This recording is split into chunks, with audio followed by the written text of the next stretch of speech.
विजय की समझ में नहीं आ रहा था कि जया ने उसके साथ ऐसा क्यों किया। इतना बड़ा धोखा, इतनी गलत सोच, इतना बड़ा विश्वासघात कोई कैसे कर सकता है। क्या दुनिया में इंसानियत और विश्वास नाम की जैसी कोई चीज़ बिल्कुल उठ चुकी है। वह जितना सोचता उतना ही उलझ कर रह जाता। जया से विजय की मुलाकात लगभग 2 वर्ष पूर्व हुई थी, एक व्यावसायिक सेमिनार में जो कि स्थानीय व्यापार संघ द्वारा बुलाया गया था। जया अपनी कंपनी का प्रतिनिधित्व कर रही थी, जबकि विजय खुद की कंपनी का, जिसका वह मालिक था, जिसे वह 5 वर्ष से चला रहा था। विजय की कंपनी यद्यपि छोटी थी, लेकिन अपने परिश्रम से उसने थोड़े ही समय में एक अच्छा मुकाम हासिल कर लिया था। स्थानीय व्यापारी समुदाय में उसकी अच्छी प्रतिष्ठा थी, जबकि जया एक प्रतिष्ठित कंपनी में सहायक मैनेजिंग डायरेक्टर के पद पर थी। जया का व्यक्तित्व ही कुछ ऐसा था कि विजय उसके प्रति आकर्षित होता चला गया।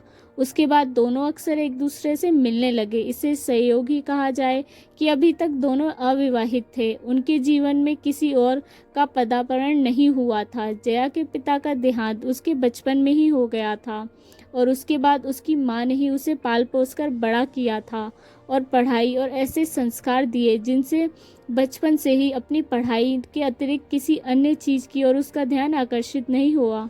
उसने उसने देश के एक बड़े संस्थान से मैनेजमेंट की डिग्री हासिल की और उसके बाद एक अच्छी कंपनी में उसे जॉब मिल गई। जया अपने परिश्रम, लगन और योग्यता के द्वारा उसी कंपनी में सहायक मैनेजिंग डायरेक्टर के रूप में कार्यरत थी। बढ़ती उम्र के साथ जया की मां को उसकी शादी की चिंता सताने लगी थी, परंतु जया ने इस विषय में ज़्यादा नहीं सोचा था, या कहें कि कार्य की व्यवस्था में ज़्यादा सोचने का अवसर ही नहीं मिला था। अपने कार्य में इतना मशगूल थी कि उसे कभी इस बात की चिंता ही नहीं थी, और शायद यही उसकी सफलता का राज भी था। ऐसा नहीं था कि किसी ने उससे मिलने या निकट आने की कोशिश नहीं की हो, लेकिन जया ने किसी को भी एक सीमा से आगे नहीं बढ़ने दिया। वह एक आकर्षक व्यक्तित्व की स्वामी थी। उससे जो भी मिलता उसके निकट आने का प्रयास करता, परंतु जया हमेशा एक दूरी बनाकर रखती। दूसरी ओर विजय एक अच्छे और संपन्न परिवार से संबंध रखता था। उसके पिता एक प्रतिष्ठित व्यापारी थे। एक एक्सीडेंट में उसने अपने माता पिता दोनों को खो दिया था। एक छोटी बहन है जो अभी कॉलेज में पढ़ रही है। विजय एक हंसमुख स्वभाव का लेकिन गंभीर युवक था। पिता के देहांत के बाद उसने खुद की अपनी कंपनी बनाई थी, जिसका वह सर्वथा था। कई लड़कियों ने उससे निकटता स्थापित करने की कोशिश की, परंतु वह अपनी कंपनी के काम में इतना व्यस्त रहता था कि किसी को अवसर ही नहीं मिला। कोई दोस्त या रिश्तेदार उससे शादी की बात करना भी चाहता तो उसका छोटा सा उत्तर होता कि पहले वह बहन रमा की शादी, फिर अपने बारे में सोचूंगा। विजय और जया पहली मुलाकात के बाद अक्सर मिलने लगे थे और उन्हें अंदर ही अंदर यह एहसास होने लगा था कि वे एक दूसरे की दोस्ती को शादी के बंधन में बांध लेंगे, लेकिन ऐसा हुआ नहीं। शायद नियति को कुछ और ही मंजूर था। दोनों प्राय एक ही रेस्टोरेंट में नियत समय पर मिलते थे। लगभग 1 वर्ष पूर्व की बात है। एक दिन जब जया मिलने आई तो वह कुछ परेशान सी लग रही थी। दोनों की निकटता कुछ ऐसी ही थी। विजय को समझते में देर नहीं लगी। उसने जानने का प्रयास किया, लेकिन जया ने कुछ बताया ही नहीं। विजय से जया की उदासी देखी नहीं जा रही थी। बहुत दबाव देने पर जया ने बताया कि वह नई कंपनी खोलने की सोच रही है। कुछ कुछ रुपए उसके पास थे और लगभग 20 लाख रुपए कम पड़ रहे हैं। जया ने बताया कि उसने बैंक से लोन लेने का भी प्रयास किया, परंतु बिना सिक्योरिटी के बैंक ने लोन देने से मना कर दिया था। विजय ने उसकी परेशानी जानकर यह सलाह दी कि जो रुपए कम पड़ रहे हैं उन्हें वह विजय से ले ले, परंतु जया तैयार नहीं हो रही थी। विजय के बहुत समझाने और जोर देने पर वह उधार समझकर ले लो और बाद में ब्याज सहित लौटा देना, इस बात पर जया मान गई और विजय ने उसे 20 लाख रुपए दे दिए। वास्तविक परेशानी तो रुपए लेने के बाद शुरू हुई। रुपए लेने के बाद जया अपनी कंपनी के काम में लग गई। दोनों का मिलना जुलना भी थोड़ा कम हो गया था। कई दिन बाद जब जया मिलने नहीं आई तो विजय ने उसे फ़ोन लगाया, परंतु उसका मोबाइल बंद आ रहा था। विजय ने सोचा शायद वह अपने काम में ज़्यादा व्यस्त होगी, क्योंकि नई कंपनी खोलना और उसे चलाना आसान काम नहीं था। विजय को इस चीज़ का अनुभव था। उसने 2-3 दिन बाद पुनः जया को फ़ोन करने का प्रयास किया, परंतु उसका फ़ोन मिला ही नहीं। उसने जया की कंपनी में संपर्क किया तो पता चला कि वह अपनी कंपनी से त्यागपत्र देकर वहां से जा चुकी है। कहाँ गई ये किसी को नहीं पता था। विजय जब जया के घर गया तो पड़ोसियों ने बताया कि वह किसी और दूसरे शहर में चली गई है, लेकिन कहाँ गई किसी को भी मालूम नहीं था। किराए का मकान था तो किसी ने ज़्यादा ध्यान भी नहीं दिया था। विजय बहुत दुखी था। उसे रुपयों की उतनी चिंता नहीं थी जितनी जया की। उसे जया के इस व्यवहार की उम्मीद बिल्कुल भी नहीं थी। जितना भी वह जया के विषय में सोचता उतना ही बेचैन और दुखी हो जाता। दिन बीतते रहे और उसकी बेचैनी बढ़ती गई। इस बेचैनी में वह शराब पीने भी लग गया था। व्यापार से अलग खराब हो रहा था। उसकी समझ में नहीं आ रहा था कि वह जया को कहाँ ढूंढे। लेकिन विजय का व्यक्तित्व इतना भी कमज़ोर नहीं था कि वह टूट जाए। उसने फिर से अपने व्यवसाय पर ध्यान देना शुरू किया और उसे पुनः वापस पटरी पर ले आया, परंतु शराब की लत उसे पकड़ चुकी थी। वह रोज़ शाम को उसी रेस्टोरेंट में पहुंच जाता। जया को भूलना उसके लिए मुश्किल था। वह रोज़ शाम को शराब पीता और घर जाता। उसकी छोटी बहन रमा उससे पूछती, परंतु वह कोई उचित जवाब नहीं दे पाता। रमा भी कई बार जया से मिल चुकी थी, बल्कि उसने तो जया को मन ही मन अपनी होने वाली भाभी के रूप में स्वीकार भी कर लिया था। रमा को जया स्वभाव में अच्छी लगी थी। उसे भी जया से ऐसे व्यवहार की कतई उम्मीद नहीं थी। उसने कई बार भाई को समझाने की भी कोशिश की। उसने कहा कि जया की ज़रूर कोई मजबूरी होगी, किंतु विजय पर कोई असर नहीं पड़ रहा था। इस बात को लगभग 1 वर्ष हो चुका था, परंतु विजय की दिनचर्या नहीं बदली। वह अभी भी रोज़ शाम को उसी रेस्टोरेंट में ज़रूर जाता। जैसे उसे लगता कि आज जया कहीं से वहाँ आ जाएगी। एक दिन जब वह अंदर बैठकर रोज़ की भांति कुछ खा पी रहा था तो उसे ऐसा महसूस हुआ कि जया उस रेस्टोरेंट के द्वार पर खड़ी हो। वह तुरंत उठा और बाहर निकला। उसने इधर उधर देखा, परंतु जया कहीं नहीं दिखी। परेशान होकर वापस लौटा और बाहर खड़े गार्ड से पूछा, क्या कोई मैडम यहाँ आई थी? गार्ड ने बताया, एक मैडम टैक्सी रुकवाकर अंदर आई और फिर तुरंत बाहर निकल गई।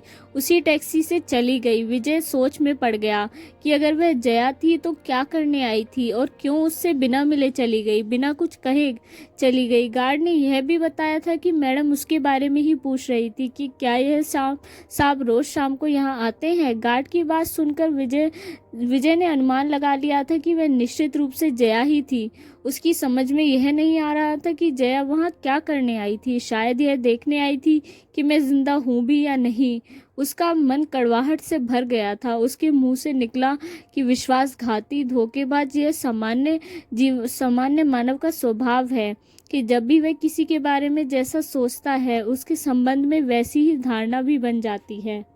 यही सब सोचते हुए वह घर पहुंचा। प्राय वह बाहर से ही शराब पीकर घर लौटता था। रमा उसे खाना देकर चुपचाप अपने रूम में चली जाती थी, मगर आज रमा ने विजय को कुछ अधिक ही परेशान देखकर पूछा, क्या बात है भैया, आप इतने परेशान क्यों हो? ना चाहते हुए भी विजय ने गुस्से से जया को बुरा भला कहना शुरू कर दिया। सारी बात रमा को बता दी। उसकी बात और गुस्से को देखकर रमा सिर्फ इतना ही बोली, भैया जया भाभी ऐसी नहीं है, ज़रूर कोई मजबूरी होगी। मत कहो उसे भाभी, उसके लिए मेरे मन में कोई जगह नहीं है। विजय गुस्से से बोला। फिर कुछ सोचकर उसने जया को फ़ोन लगाया। उसका फ़ोन मोबाइल आज बंद नहीं था, परंतु जया ने फ़ोन उठाया नहीं। विजय ने कई बार किया, परंतु उसने फ़ोन उठाया नहीं। विजय गहरी सोच में डूब गया। अगले दिन पुनः अपनी रोज़ की तरह वह उसी रेस्टोरेंट में जाने के लिए तैयार हो गया था। आज तो वह अपने ऑफिस भी नहीं गया था। जब वह घर से निकलने लगा तो रमा भी साथ चलने की जिद करने लगी, परंतु उसने मना कर दिया। भला उसके सामने कैसे शराब पी सकता था?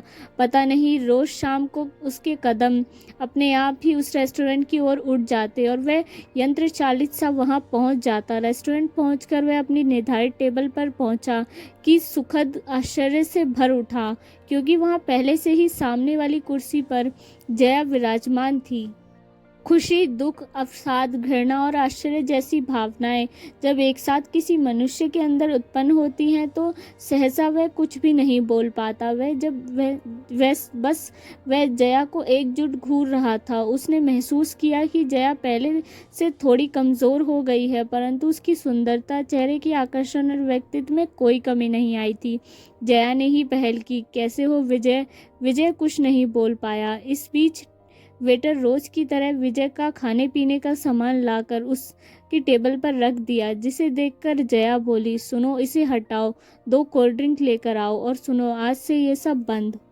वेटर चुपचाप सब उठाकर ले गया। विजय अभी भी भरी भरी आंखों से जया को घूर रहा था। जया भी फिर बोली, कुछ तो बोलो विजय, कैसे हो? विजय अब चुप ही था। अच्छा, पहले यह अपनी अमानत वापस ले लो, पूरे 20 लाख हैं। और एक बैग विजय की ओर बढ़ा दिया। रुपए किसने मांगे थे? विजय भर्राए गले से बोला, तुम इतने दिन कहाँ थी, कैसी थी? वह इतना ही बोल पाया। जया एक गहरी सांस भरकर बोली। उसके चेहरे पर दर्द की वेदना साफ दिखाई पड़ रही थी। सुनो विजय, मैं तुम्हारी अपराधी हूँ, अवश्य हूँ, परंतु मैंने आज तक किसी को भी कुछ नहीं बताया कि मैं कहाँ थी, क्यों थी। जया थोड़ी देर के लिए रुकी, फिर बोलना शुरू किया। वास्तव में मुझे तुम्हें पहले ही बता देना चाहिए था, लेकिन तुमसे रुपए लेने के बाद मैं इस स्थिति में नहीं थी कि तुमसे कुछ कहूँ। तुमसे पैसे लेने के बाद मैंने अपनी कंपनी का काम शुरू किया। काम अभी प्रारंभिक अवस्था में ही था कि अचानक माँ की तबीयत बहुत ज़्यादा खराब हो गई। मैंने कंपनी का काम भी ठीक से नहीं कर पा रही थी। अंततः मुझे अपनी कंपनी का काम बीच में ही छोड़ना पड़ा। माँ के इलाज में तुमसे लिए रुपए और मेरे खुद के सारे रुपए खर्च हो गए। काफ़ी रुपए कंपनी के प्रयास में पहले ही खर्च हो चुके थे, परंतु खुशी सिर्फ इस बात की थी कि मैंने माँ को बचा लिया था। विजय बोला, तुम इतनी परेशान थी तो तुमने मुझे याद क्यों नहीं किया? क्या तुम मुझे अपना नहीं समझती हो? तुम्हें मेरी याद ही नहीं आई? माँ जी कहाँ है, कैसी हैं अब वो? जया बोली, हाँ, अब ठीक है। और रही तुम्हारी याद आने की बात, तो याद नहीं आती तो मैं आज यहाँ क्यों होती? रुपए ख़त्म हो गए थे, परंतु ज़िंदगी तो चलानी ही थी। मैंने यहाँ से दूसरे बड़े शहर में नौकरी के लिए आवेदन किया। मेरे पुराने रिकॉर्ड को देखकर मुझे नई कंपनी में सहायक डायरेक्टर की जॉब मिल गई। लगभग 1 वर्ष के कठिन परिश्रम के बाद, ये रुपए एकत्रित करने के बाद मैं तुमसे मिलने का साहस जुटा पाई। इनके बिना मेरा ज़मीर तुमसे मिलने की इजाज़त नहीं दे रहा था। जया, तुमने इतना सब कुछ अकेले क्यों सहा? क्या तुम्हें मेरे ऊपर विश्वास नहीं था, या तुम मुझे अपना ही नहीं समझती हो? विजय का गला भर गया था और उसने जया का हाथ थाम लिया। जया की आंखें भी भर आई थी। बोली, अपना न समझती तो यहाँ होती। तभी विजय बोला, अच्छा बताओ, माँ जी कहाँ हैं? मैं यहीं एक होटल में माँ जी के साथ रुकी हूँ। जया ने जवाब दिया, थोड़ी कमज़ोर हैं लेकिन अब स्वस्थ हैं। बताओ, घर होते हुए भी माँ जी को होटल में रखा है? बताओ, ये कहाँ का अपनापन है? विजय उल्लाहना भरे स्वर में बोला, कुछ सोचकर मैंने तुम्हें नहीं बताया। मन में बहुत सारी उलझनें थी। जया मुस्कुराकर बोली, क्या उलझनें थी? शायद तुम सोच रही थी कि अगर मैंने शादी कर ली होगी तो? अगर तुम नहीं मिलती तो मैंने सोच लिया था कि मैं शादी ही नहीं करूँगा।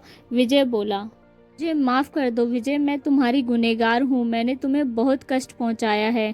कहकर जया ने विजय के कंधे पर सर रख लिया। विजय ने धीरे से उसका सिर सहलाया। दोनों की आंखें भर आई थी। कुछ देर मूर्तित्व खड़े रहे, फिर अचानक विजय ने जया को अलग किया। अरे, यह बताओ कि मेरी अमानत तो वापस ले आई, परंतु उसकी ब्याज कौन देगा? अरे भैया, ब्याज के रूप में तो भाभी खुद आ गई। अचानक रमा की आवाज़ सुनकर दोनों चौंक पड़े। पता नहीं कब वे वहां आ गई थी। दोनों एक दूसरे से बातचीत में इस कदर खोए हुए थे कि उनका ध्यान इधर उधर गया ही नहीं। जया ने आगे बढ़कर रमा को गले लगा लिया। अच्छा जया, बहुत हुआ, अब तुम अपने घर चलो। अब तुम्हारी नौकरी के लिए कहीं जाने की ज़रूरत नहीं है। पहले हम होटल चलेंगे, माँ जी को साथ लाएंगे, फिर तुम्हारा घर, कंपनी तुम्हारी और यह परिवार हमारा। विजय बोला। विजय की बात सुनकर तीनों हंस पड़े और फिर रमा की खुशियों से परिपूर्ण आवाज़ गूंज उठी, आज से विजय भैया और जया भाभी अलग नहीं रहेंगे। अब दोनों साथ साथ विजया बनकर रहेंगे। क्यों भाभी, है ना? रमा की बात पर तीनों हंस पड़े।